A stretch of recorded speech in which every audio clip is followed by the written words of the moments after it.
സർക്കാരിനെ പ്രതിഷേധിക്കുക അങ്ങനെയൊന്നും അല്ല ഞങ്ങളുടെ ആഗ്രഹം. ഇതെങ്കിലും കണ്ടിട്ട് സർക്കാരിന് കനിവ് തോന്നിയിട്ട് ഞങ്ങളുടെ കാര്യത്തിൽ ഒരു തീരുമാനം ഉണ്ടാക്കുക എന്നുള്ളത്, അല്ലാതെ ആരോടും ഇങ്ങനെ വൈരാഗ്യം അങ്ങനെ ഒന്നും ഞങ്ങൾക്കില്ല. ഞങ്ങളുടെ ജീവിതമാണ്.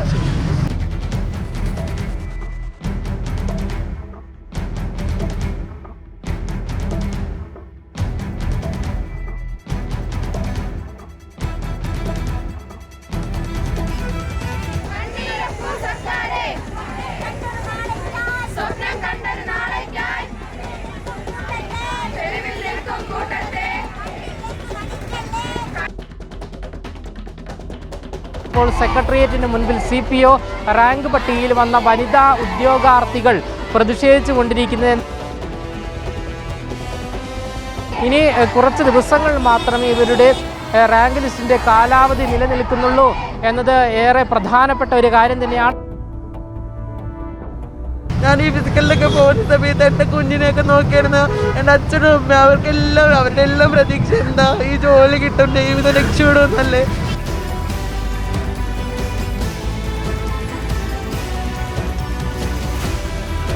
ഈ ജോലി കിട്ടാൻ വേണ്ടിയിട്ടാണ് ഞങ്ങൾ ഇവിടെ തെരുവിൽ വന്ന് കിടക്കുന്നത്. ഇനി ഞങ്ങൾക്ക് അറിയത്തില്ല, പറ്റണില്ല, ഞങ്ങൾക്ക് അത്രയും പറ്റുന്നില്ല ഈ തെരുവിൽ.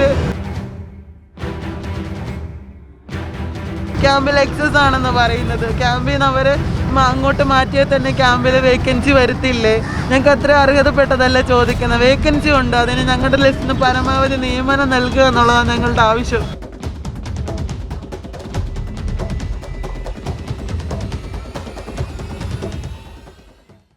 നമസ്കാരം. CPO റാങ്ക് പട്ടികയിൽ വന്ന വനിതാ ഉദ്യോഗാർത്ഥികളുടെ സമരം ഇന്ന് 6ാം ദിവസം പിന്നിടുകയാണ്. ഈ 6ാം ദിവസം പിന്നിടുമ്പോഴും വ്യത്യസ്ത സമര മുറയുമായാണ് ഇവർ രംഗത്ത് വന്നിരിക്കുന്നത്. അതായത് ചുവപ്പ് റിബൺ കൊണ്ട് കാലും കൈയും കെട്ടി, മാസ്ക് ഇട്ടുകൊണ്ട്, പ്ലാവില കൊണ്ടുള്ള തൊപ്പി ഇട്ടുകൊണ്ടാണ് ഇവർ സമരമുറയുമായി രംഗത്ത് വന്നിരിക്കുന്നത്. ഇക്കഴിഞ്ഞ ദിവസം കല്ലുപ്പിൽ മുട്ടുകുത്തി നിന്നുകൊണ്ട് ഇവർ സമരം കടുപ്പിച്ചുകൊണ്ട് രംഗത്ത് വന്നിരുന്നു. ഇന്ന് 6ാം ദിവസവും പ്രതിഷേധിച്ചുകൊണ്ട് ഇവർ രംഗത്ത് തന്നെയുണ്ട്. എന്തായാലും ഇവർ ഈ ഒരു റാങ്ക് പട്ടികയിൽ വന്ന ഉദ്യോഗാർത്ഥികൾ അവർക്ക് നിയമനം ലഭിക്കാതെ പിന്നോട്ടില്ല എന്ന് തന്നെയാണ് ഉദ്യോഗാർത്ഥികൾ ഒരേ സ്വരത്തിൽ പറയുന്നത്.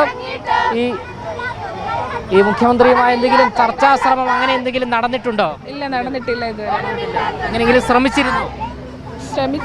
നേരത്തെ കണ്ടിട്ടുണ്ട്, പക്ഷെ ഇതുവരെ അങ്ങനെ ഉണ്ടായിട്ടില്ല. ഈ സമരം തുടങ്ങിയതിന് ശേഷം ശ്രമിച്ചിരുന്നോ?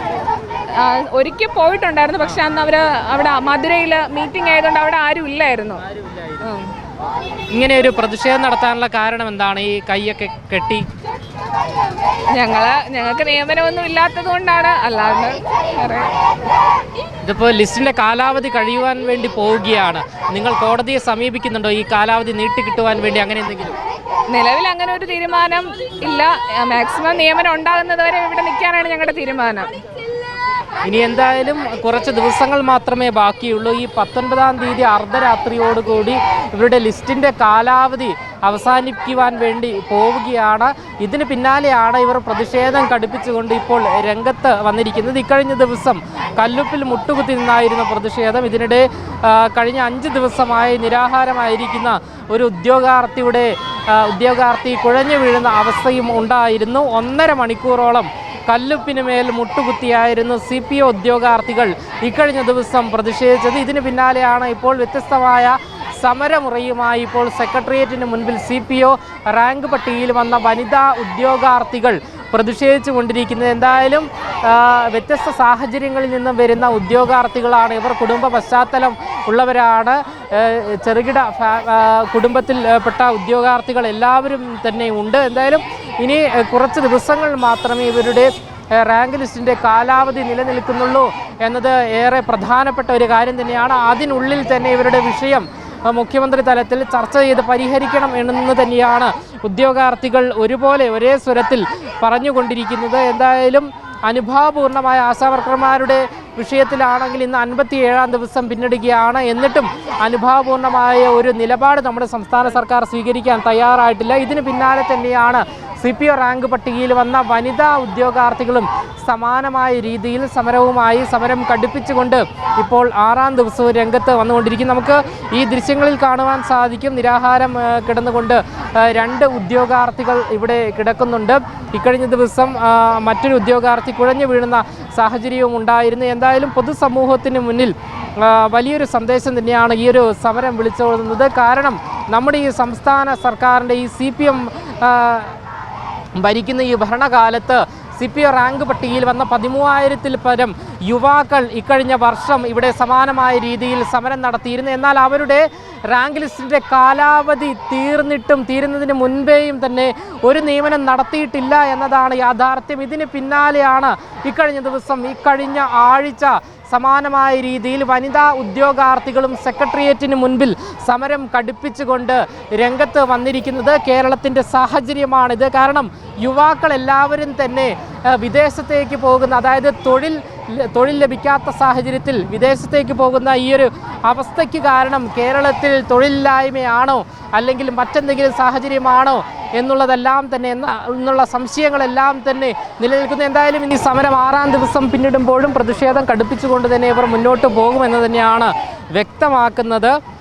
ഈ ജോലി കിട്ടിയില്ലെങ്കിൽ എന്താന്ന് പോലും അറിയില്ല. 19-ാം തീയതി കഴിയുമ്പോഴത്തേക്ക് ഞങ്ങളുടെയൊക്കെ അവസ്ഥ എന്താണെന്ന് അറിയില്ല. വെറും ഫിക്സ് സീറോ ആയിട്ട് തിരിച്ചു പോകാൻ അറിയില്ല. കുറേ പേര് പരിഹസിക്കാനുണ്ടാവും, പക്ഷേ ഇതിൽ കയറാൻ വേണ്ടി എന്തോ ഒരു സ്ട്രഗിൾ. അവർ നമ്മുടെ കൂടെ, ഞാൻ ഈ ഫിസിക്കലിലൊക്കെ പോകുന്ന സമയത്ത് എൻ്റെ കുഞ്ഞിനെയൊക്കെ നോക്കിയിരുന്ന എൻ്റെ അച്ഛനും അമ്മ, അവരുടെ എല്ലാം പ്രതീക്ഷ എന്താ, ഈ ജോലി കിട്ടും, ജീവിതം രക്ഷപ്പെടുമെന്നല്ലേ.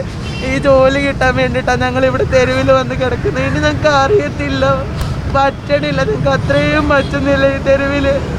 ലിസ്റ്റിൻ്റെ കാലാവധി തീരാൻ കുറച്ച് ദിവസമേ ഉള്ളൂ. അപ്പോൾ ലിസ്റ്റ് എടുത്തില്ലെങ്കിലും നിങ്ങൾക്ക് ലിസ്റ്റ് നീട്ടുകയെങ്കിലും ചെയ്യണമെന്നുള്ള ആവശ്യമുണ്ടോ? ലിസ്റ്റിൻ്റെ കാലാവധി നീട്ടുക എന്നുള്ളത് പോസിബിൾ ആയിട്ടുള്ളൊരു കാര്യമല്ല. പഠിക്കുന്ന ഉദ്യോഗാർത്ഥിയായി ആർക്കും അറിയാം ലിസ്റ്റിൻ്റെ കാലാവധി ഒന്ന് നീട്ടണം. ഞങ്ങൾക്ക് അർഹതപ്പെട്ട വേക്കൻസി ഉണ്ടെന്ന് ഞങ്ങൾ RTO വെച്ച് പറഞ്ഞ വിവരമാണ്. അത് വർക്കിംഗ് അറേഞ്ച്മെൻ്റ് എന്നും പറഞ്ഞിട്ട് അവരിങ്ങനെ വേക്കൻ്റായി തന്നെ ഇടുകയാണ്. ക്യാമ്പിൽ എക്സസ് ആണെന്ന് പറയുന്നത്. ക്യാമ്പിൽ നിന്ന് അവർ അങ്ങോട്ട് മാറ്റിയാൽ തന്നെ ക്യാമ്പിൽ വേക്കൻസി വരുത്തില്ലേ? ഞങ്ങൾക്ക് അത്ര അർഹതപ്പെട്ടതല്ല ചോദിക്കുന്നത്. വേക്കൻസി ഉണ്ട്, അതിന് ഞങ്ങളുടെ ലിസ്റ്റിൽ നിന്ന് പരമാവധി നിയമനം നൽകുക എന്നുള്ളതാണ് ഞങ്ങളുടെ ആവശ്യം. പല സമരങ്ങളും നിങ്ങൾ നടത്തി, ഇനി എന്താണ് അടുത്ത? ഇനി ഞങ്ങൾ സത്യം പറയാം, ഓരോ ദിവസം കഴിയുന്നവരെ ഞങ്ങൾ മാനസികമായിട്ട് തളർന്നു പോകുക. ഓരോ സമരപരമായിട്ട് മുന്നോട്ട് പോകുമ്പോൾ സർക്കാരിനെ പ്രതിഷേധിക്കുക അങ്ങനെയൊന്നും അല്ല ഞങ്ങളുടെ ആഗ്രഹം. ഇതെങ്കിലും കണ്ടിട്ട് സർക്കാരിന് കനിവ് തോന്നിയിട്ട് ഞങ്ങളുടെ കാര്യത്തിൽ ഒരു തീരുമാനം ഉണ്ടാക്കുക എന്നുള്ളത്, അല്ലാതെ ആരോടും ഇങ്ങനെ വൈരാഗ്യം അങ്ങനെ ഒന്നും ഞങ്ങൾക്കില്ല. ഞങ്ങളുടെ ജീവിതമാണ്. ജീവിതം ഗതികെട്ട് കഴിഞ്ഞാൽ നമ്മൾ എന്താ ചെയ്യാത്ത, അതുകൊണ്ടാണ് ഈ തെരുവിൽ ഇങ്ങനെ വന്ന് കിടക്കുക. ഇന്നലെ രാത്രി ഞങ്ങൾ ഇവിടെ കിടന്നപ്പോൾ മഴയായിരുന്നു. അറിയട്ടോ ഇങ്ങനെ മഴ നനഞ്ഞ് കിടന്ന് ഉറങ്ങേണ്ടി വരുന്നൊരവസ്ഥ. ആ തണുപ്പത്ത് ഞങ്ങളെല്ലാവരും കൂടെ ഒന്നിച്ച് കൂടിപ്പോൾ ഉറക്കത്തിൽ എന്താണ് ഉറങ്ങാൻ പോലും പറ്റണില്ല. നമ്മൾ 2-3 മണി വരെ നമ്മൾ ഇത് തന്നെ ആലോചിച്ച് എല്ലാവരും ഇവിടെ ഇരിക്കുന്നത്. അന്ന് നമ്മൾ അങ്ങോട്ട് കിടക്കുമ്പോൾ പേരും മഴയാണ്. ഈ മഴയത്ത് ഞങ്ങളിവിടെ ഇരിക്കുകയും എല്ലാവരും ഒരു ടാർപോളിൻ്റെ കീഴിൽ ഇങ്ങനെ ചുരുങ്ങിയിരിക്കുക. ഇതൊക്കെ കണ്ടിട്ട് വീട്ടുകാർക്ക് പോലും സഹിക്കണില്ല. ഒന്നും തന്നില്ലല്ലോ വേണ്ടി തിരിച്ചു പോരെന്നുള്ള രീതിയായി അവർക്ക് സഹിക്കാൻ പറ്റണില്ല. എന്തായാലും നമ്മുടെ ഉദ്യോഗാർത്ഥികൾ ഇവിടെ പറയുന്നത് സർക്കാർ യാതൊരുവിധ ചർച്ചയ്ക്കും നിലവിൽ തയ്യാറായിട്ടില്ല എന്ന് തന്നെയാണ്. എല്ലാ വാതിലുകളും അടയുന്ന സാഹചര്യമാണ് ഉള്ളത്. പല രീതിയിലും ശ്രമിക്കുന്നുണ്ട് എങ്കിലും അതിനുള്ള അവസരം ലഭിക്കുന്നില്ല എന്ന് തന്നെയാണ് ഉദ്യോഗാർത്ഥികൾ പറയുന്നത്. ക്യാമറമാൻ അഖിൽ അശോകിനൊപ്പം അമൽ രുദ്ര, മറുനാടൻ മലയാളി, തിരുവനന്തപുരം.